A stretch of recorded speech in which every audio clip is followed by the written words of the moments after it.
Did you know most realtors lose inherited property sellers before they ever even have a chance to earn the listing? And it's not because you're a bad agent or because the seller chose someone else, but because of really one conversation mistake that destroys trust almost instantly. And you know what? The worst part is most people don't even realize they're doing it. So in this video, I'm going to break down the biggest mistake that I have found that realtors make and or investors when talking to inherited property sellers, and why these sellers behave completely different than someone who's just trying to sell their house and move across the country, or they're selling to upside, or to they're trying to sell because they want to downsize, or maybe they need to get a bigger house.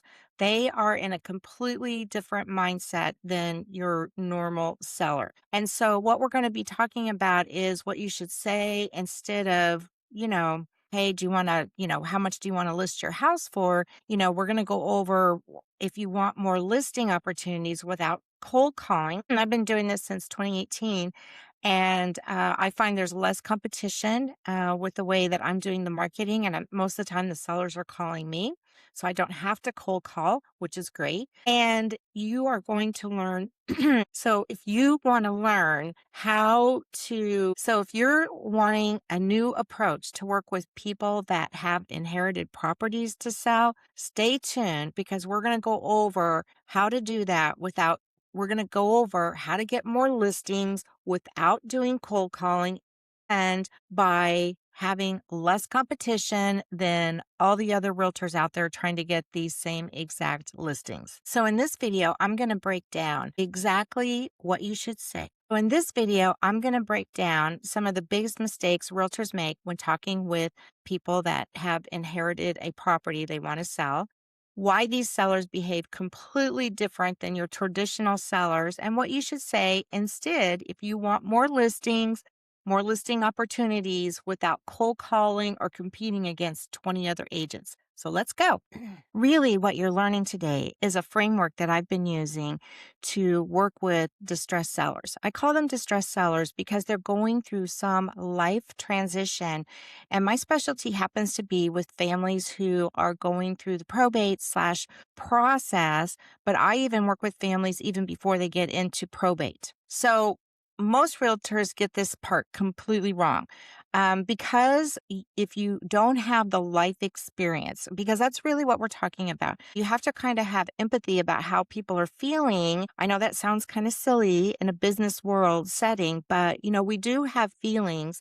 And in my personal opinion, I think this is where kind of women outshine men 10 to 1 because we're more feeling. We also are business people. But the thing is that if you just come in there with someone who has recently lost a loved one and you got your shiny CMA and you're talking about the kinds of changes they need to make to their house in terms of staging and getting it ready for sale, you might be missing the boat in terms of, where they're at in the process of selling this property. So what we're going to go over in this presentation is, again, based on my experience of working with families. Now, I call it pre-probate. What that means is someone has recently passed away, and they have passed away and they have not filed probate. And yes, there is a group of potential opportunities that are hardly known about. When I start talking about this to realtors, their eyes just glass over, right? When I start talking about pre-probate. Well, what it is literally families who have lost a loved one, and I contact them before they have filed probate. And I have other videos out there about why this is kind of an area of my expertise and why I started doing it since 2018, because it's an area that a lot of realtors don't know about and or don't even know how to approach. So one thing that we're going to talk about is, you sometimes, especially when you're new, or, when the market is not very favorable to us listing agents and investors and buyers and whatnot, we start thinking about, oh my gosh, we get into the commission trap, right? We get into like, I have to make a sale, I've been working hard. And, sometimes patience and that mindset of, taking time to actually work with these people can collide, right? Because we're stressed out ourselves about we need to, make our next deal happen. So, sometimes we have to put our what we're thinking aside and make sure that we're not reacting and being proactive because we're in a commission first trap. And then we need to think about things beyond the executor. So, a lot of probate leads, yes, you would be working with maybe an attorney or the executor of the estate. So, when I work with families, I'm working with the actual people who are related to the person who passed away because they haven't filed probate yet. And even though there might be an executor named later on, I'm usually able to work with the families so that I can kind of figure out what they want, how I can assist them now before they file probate. And because I'm in Texas, we can buy and sell properties, without having to go through probate. So sometimes it's an advantage to a family to meet someone like me or you so that you can save them the fee and the whole cost of actually going through probate because if there is a cost to that, and it might be a simple transaction where maybe there's only one heir, maybe the house needs a lot of work. I mean, there could be a whole lot of different situations of why they would want to avoid probate. So you want to be kind of what I call the neutral party framework, right? You're going to approach it as you are getting them the resources they need to move forward with selling the property. Now, who am I and why am I even talking about this? So, I'm Nancy Wallace-Laabs, and I have been working with pre-probate leads since 2018. I've ended up partnering with all kinds of families and helping them kind of navigate through the process. Now, sometimes that process does lead to probate, but if you're looking for off market opportunities, this is a great niche to find out about and to explore more. And it's the only lead niche, if I can even say that, that works for me right now today. So if you're someone like, what, Nancy, I really want to do this now, pick up the phone, give me a call. Let's talk about how you can get involved with the pre probate type of leads that I've been working since 2018. Now, the listing can be lost even before, it began. And this just has to do with really your mindset and listening skills. Because when people go through life transitions, which, death is one of those things, divorce. I mean, anytime you're working with distressed sellers, there's a level of overwhelm that they're going through, an emotionality that, you may be uncomfortable with. I mean, sometimes people just can't talk about those kinds of things. So before you start talking about staging and, they may not have even finished the funeral arrangements, right? So, come in with listening ears, you're not the salesperson. What you want to be is someone who you provide basically consulting services, right? You're trying to find out what the family needs at this particular point in time. And you can apply that to any distressed seller situation, whether it's financial, whether it's divorce, whether it's someone passing away. And what I have found over the years is that especially when you're dealing with people who have lost a loved one, there's a lot of emotions that are around that house. And for someone to come in and just go, oh, well, you need to A, B, and C, or we're going to list it at this price, and you haven't even acknowledged that, this family is going through grief, that's why I'm saying that, your listing is lost even before you began. So commission first, solution, so what I'm saying here is that, especially if you're new to the business and you're just trying to, you're trying to get that listing agreement signed, right? You're just trying to get that property under contract. So one of the things that you want to kind of step back from is looking at it from the expert approach that you have, you can provide. I just went and saw a house where, the mother and father passed away within a month of one another. And the family was it was completely unexpected. They knew the father was sick. They didn't know about the mother. And, it almost sounded like she died of a broken heart. But the problem with the house was they had lived in it for over 50 years. It was a hoarder home. It was neglect upon neglect of maintenance issues. But you know what? They didn't really want to talk about all of that. They wanted to talk about, how they added on this room over here or how that couch, was the family place where they all sat or the dining room table.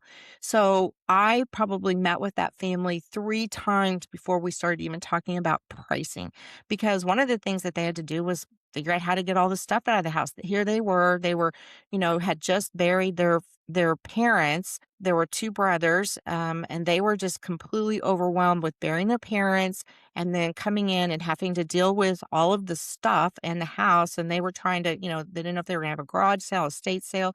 So I was able to say that, we have options where they can sell the house as is instead of spending all the time and energy, because they were looking for a quick sale in that particular circumstance. But it took me 3 different conversations before I got to that point of what they actually needed. 90% of probate leads are lost from agents who are just thinking like, how can I get this listed? Now, I have a good friend that she does a lot of probate. She loves cold calling and she's very, very good at it. But, you have to have a little bit of thick skin to be able to do that, because when people are grieving, they're going to take out, they're going to be angry. There's going to be a lot of emotions, and anger is one of those emotions. There's zero. So this is kind of putting some numbers together when you just come in with what you're thinking rather than what the family needs. Now, I'm going to, stop my share here for just a second. I want to just kind of talk to you. So I'm in Texas. So whatever you're doing when you're working with, whether it's divorce, whether it's financial distress situation, and especially death. So every state has their different laws, right? So in Texas, we have a process. I'm not an attorney, not a CPA, but we have a process where we can buy and sell properties without actually going through the probate courts. Now, it doesn't work every single time, and it is a process. So all of the chips, if you will, have to line up, so I can't just go, okay, we're going to do this and do that. So all the heirs have to agree. There's certain paperwork they have to do. Now, in Florida, where we also work, Florida, every single property has to go through probate. And you might be in a state, you might be listening to that and say, okay, well, that's how it is here. However, did you know that you could still work pre-probate leads, even though your state says, hey, you have to go through probate? Because knowing that they all have to go through probate. So I work with, a couple of different probate attorneys, so I know they can do it fast and they can do it clean, and they do it for, they're very, they look at the total cost, right? They don't just say, and they do where they get paid at closing. That's really nice, right? But the thing with the pre-probate is you're actually reaching out to the family way before they get into the court system, right? Because once they get into that court system, a judge could say this or that. Now, again, it doesn't work for every situation, but what it typically works for are families who have maybe 1 or 2 properties. All the heirs, we can reach all the heirs. All the heirs agree on what should happen with the property. No. Now, if there's ever a conflict, yeah, that's over with. Can't do it. But then also, as part of your skill set, when you learn how to work with these leads, you learn how to help the families through their conflict, right? Because that's also part of working with families in distress. There could be a lot of conflict that they're experiencing because they're upset about, the family member passing away. Maybe there were hard feelings. There's so many background stories that you don't even know about. But what's kind of cool about working these leads is that, I think the number one thing I love about it is that I learn more about the family and the family history, because most of the time, I'm saying like maybe 95% of the time, when I talk to someone who's lost a loved one recently, and when I say recently, I'm saying within 2 weeks, right? So they're very, very still hurting in their heart. And they don't really want to talk about the house. They want to talk about the memories that they made in the house. So I'm going to give you a little tip here. One of my best selling features is that when as an investor, especially if the house needs to be rehabbed, I let the family know that, hey, we want another family in here that can also build memories just like you did. And we always try to keep one thing of the house. Like it might be the mailbox, it might be a coach light outside. There's always something of the house that we keep. And then we invite the family back in to see how we've renovated the house. And you know what? That goes just a long way with goodwill and referral business. So I just kind of wanted to leave you with that as far as, it's more than just being, knowing the numbers for the neighborhood and how much the house could sell for and the renovations that they do need to make. And, It's about coming in and really understanding where the family is at in their grief process when you're dealing with families that are going through someone who's recently passed. Now, one of the important factors in working with families that are going through either pre-probate or probate is you have to identify who is the real decision maker. So you may be speaking with one of, let's say you're speaking with the parent or one of the children of the deceased, y- but they're not really the decision maker. So you do have to find out. So even though these leads have not gone through the probate process, there usually is someone who's been named as the executor or over the estate or something like that. And again, this doesn't work for every single situation, but the situations where there's just one or two single family properties, you can usually find out pretty quickly who is in charge of making the decisions about the house. Now, one of the things I love talking about is just the timeline, right? Because my timeline and their timeline are not going to be the same. So you want to make sure that you're really exploring, where is the family at? Um, so one of the things I want to really drive home to you is you have to stop asking for the listing and you have to really start thinking about where is that family at with that property. A lot of times conflict comes up with families that are, facing an inherited property is that they just can't decide what to do. I've worked with families where one sibling thought that they should keep it, dad had passed away, mom was in a nursing home for the last 10 years and they felt like and this sibling thought that she was going to be able to come back, right? So let's talk about, how do you help families through this process when the siblings themselves, let's say it's one property and the siblings themselves can't decide what to do. So then that's where you do put on your realtor hat and you kind of go back into what is the cost emotionally of keeping the house, but also financially. So this is where you can really get into the numbers. So for example, I worked with a family, there were four siblings, right? And different things about what should happen. So uh, one sibling lived in the Dallas area. The house was in Dallas. The mom had been in a nursing home and she had Alzheimer's, and she had been in the nursing home for 10 years. And the father had recently passed away. So one sister wanted to keep the house because she felt like her mom was going to come back. So that's a whole other conversation. One sibling wanted to keep the house and clean it out and rent it out. One sibling just wanted to sell it as fast as they could. And one sibling wanted to clean it out and move into the house. So you had four different views. So now this took a couple different conversations because one of the siblings was not there. They lived out of state. So what ultimately ended up happening was we went down and said, okay, the property taxes in the part of Dallas that they are in very, very high. Number two, they had a lot of antiques in the house, a property just sitting vacant or with no one, not the property itself wasn't vacant, but nobody was living there. Squatters, people breaking in, stealing, that kind of thing, because it was in a pretty nice neighborhood. And then just the emotions that they brought to the tables. The way that we ended up working was that we finally showed the family, okay, this is the cost. This is the financial cost of keeping this home. Because remember, their mom had been in a nursing home for 10 years. So that cost alone was very expensive. They just had buried their parents. The house was paid for, but the property taxes were huge. The insurance was huge. So the siblings they came to a financial decision. And the financial decision was that it was best for all for them to sell the property and split the proceeds. And that's exactly what they did. But it took about 6 months of going back and forth about this because, again, not because they didn't like the price that we were selling the house for, not because they didn't have resources to clean out the house, but because emotionally, all four of them had to come to the same conclusion that selling the house was in the best interest of them as a family. And that's what we helped them arrive at, was that this was the best decision for them at that particular time, was to go ahead and sell the property and split the proceeds. Now I want to kind of take you through kind of a process if you've never worked probate or pre-probate leads before, because it is a process. And so sometimes these leads do take a little bit more finesse. They take a little bit more time, not always, but sometimes you're dealing with a lot of different family members that, they may never have sold or bought a property before. So there may be some education that you have to bring to the table. So what you're going to be doing is you're going to be building this team, and you can be looking at different avenues to give the family as far as what they could do with the property. So you want to make sure that you have a way to do title searches, right? So you're going to need an attorney, title office, that kind of thing.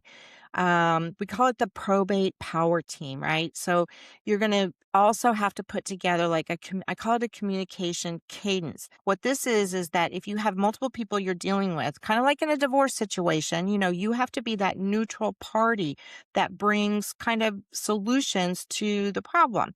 And you could look at, selling the property as is. So then that means that you have to get in there and really analyze the property, but not just analyze it, but actually be able to communicate why maybe selling as is the best way a family should go. So when you're dealing with families that are going through a lot of, again, emotions, sometimes numbers help because they're very neutral. This is what it is. This is what it is not, in terms of like, if you hold the property, this is what it's going to cost you if you sell it now. So another story for you. I had a realtor friend that he had a property that he was listing, and it took a year, and it was a probate situation. The lady's husband had passed away, and the house was a mess, right? I mean, it was a very high end house, but she spent $50,000 cleaning it out and doing rehab. And when I asked the realtor why he just didn't, offer her a solution to, sell as is, because in that current market that we were in, the solution to get the person, because okay, maybe they would get a higher dollar amount, but they didn't recoup the $50,000. Plus, you have to add in the year's worth of property taxes that she paid, the year's worth of utilities, maintenance, all of that. So, in reality, waiting 1 year to get a higher price didn't really make sense for the person. So, in that case, the realtor just didn't have the knowledge about how you can work these leads. And, sometimes listing it as is the best way to go. Sometimes not.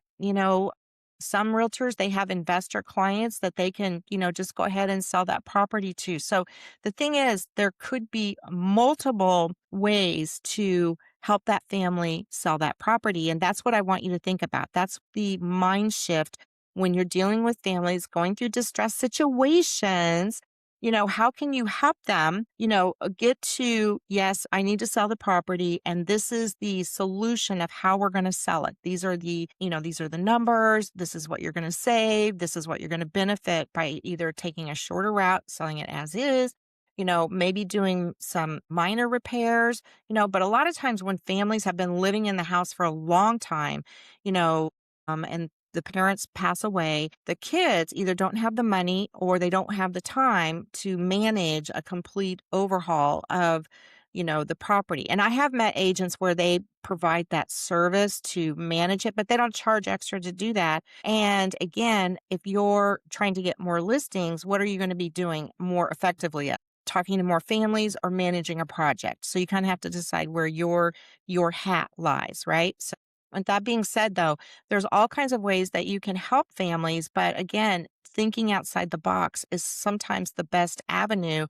to help you with a family. Now, one of the things that I've talked about, and you'll see, a different slide presentation, whatnot, that I've done in other presentations, but building a team, right? That's really what we're talking about, is building a team of attorneys, of title companies, of cleanup crews, maintenance, estate sale folks that can come in and help the family. So you're not going to have what you're going to be bringing is a team to help these families kind of overcome these issues or these obstacles that they see, that you can help them with the overwhelm. That's really the biggest thing. When you have a great team and you've worked on building your pre-probate business, and you are known for helping that. Number one, that team is going to help you get the deal closed. You're also going to be able to, in your listing presentation, you're able to put together, marketing materials about the team that you have behind you